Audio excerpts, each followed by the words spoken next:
Joe Johnson, the government's message to the country that it's absolutely paramount that we pay off the country's debt, we become solvent. And yet your message to students seems to be, well, if you've got debt of 51,000 and it lasts for many, many years, it doesn't matter. That's like an inconsistent message, isn't it?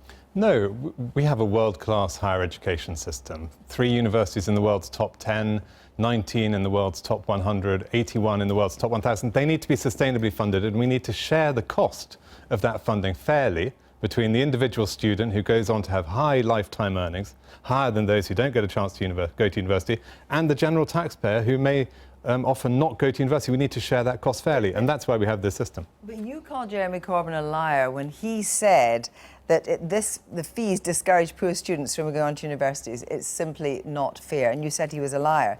Before, poor students had maintenance grants. Now they don't have maintenance grants. So poor students have maintenance loans, and they also have their tuition loans. They have their student loans. So therefore, poorer students come off worse.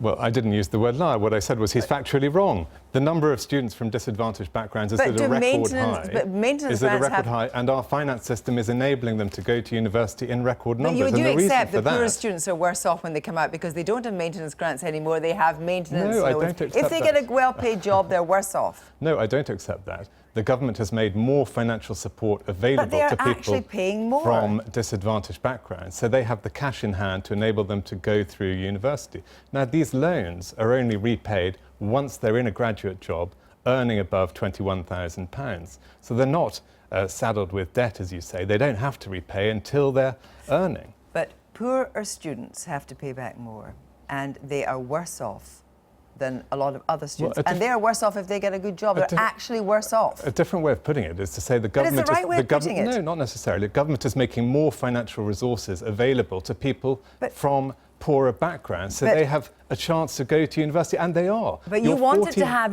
different kinds of students. I mean, this government is all about continued learning and so forth. You wanted to have mature students, you wanted to have part-time students.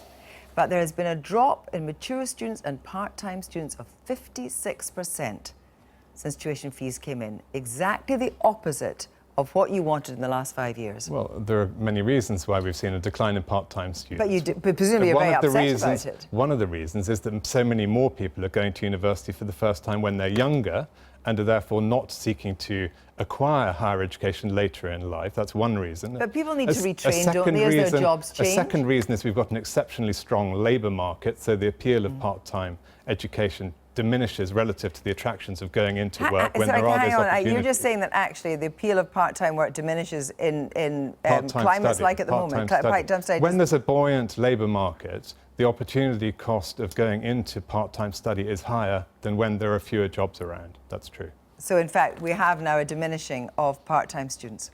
Well, we have a buoyant labour market, which means that there are lots of job opportunities out there for people to go to. But I'm not denying there have been barriers of finance to part-time study, and that's why, as a government, we've recently put in a part-time maintenance loan for the first time on an equivalent basis to full-time, and that will help address some of these financial barriers. But also leave poorer students, because mature students and part-time students tend to be the poorest students, so they're going to proportionately, again, have more debt, even if they're in well-paid jobs. The point is, this is about sharing the cost of how we fund a world-class higher education system. We've got a system that has seen a 25% per student increase in funding since our reforms of the student finance system in the last Parliament. That is a great situation. It means we've got great universities. We want that to continue. But you have a situation in the United Kingdom where the debt, £50,000 and £50,800, that is double the regular US debt that students comes out with. You can't be happy about that. Double what they pay in American universities? We need to ensure that we have a sustainably funded university system and that the cost of that funding is shared fairly between the general taxpayer who may not have a chance to go to university or may not have gone to university,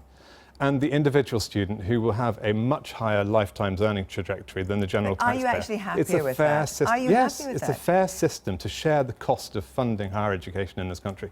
The OECD, which looks at finance systems of higher education around the world has said that we are one of the few countries in the world to have cracked it. But just to let have me a be clear, sustainable you say you're happy that our debt burden for students is twice the American one. Look, what I'm happy with is we have a sustainable student finance system that enables more people from disadvantaged backgrounds to go through university than ever before. You're 43% more likely to go to university if you're from a disadvantaged background today than you were in 2009, 2010. And that's a hugely important but the thing figure. is that I think that the and that's situation why Jeremy Corbyn is wrong to say that working class children, working class students are going to university less than before. He's factually wrong to say that. If everything is rosy in the garden, why is the Deputy Prime Minister, Damien Green, saying that he thinks that there could be a debate about tuition fees in England? Now, he is second in charge, you might have noticed, Theresa May. You are the universities minister. You disagree with him. It's yet another example of this government looking in two directions at once. No, absolutely not. Damien is absolutely right to say we need a debate that exposes the shortcomings of Labour's tuition fees. No, that's not what he was suggesting. He was suggesting that actually you need to look at the issue of the cost and the debt of tuition fees to students in the UK right now, not under a Labour government. I think if you read his comments carefully, what he was calling for was time to expose the shortcomings of Labour's tuition fees policies. These would lead to our universities being unsustainable. It would lead to the reimposition of student number controls, which we've taken off, and that would stop more people from disadvantaged backgrounds having a chance to go to university. Can I just be absolutely clear then? What you're saying is there'll be absolutely no change to the system under this Conservative government.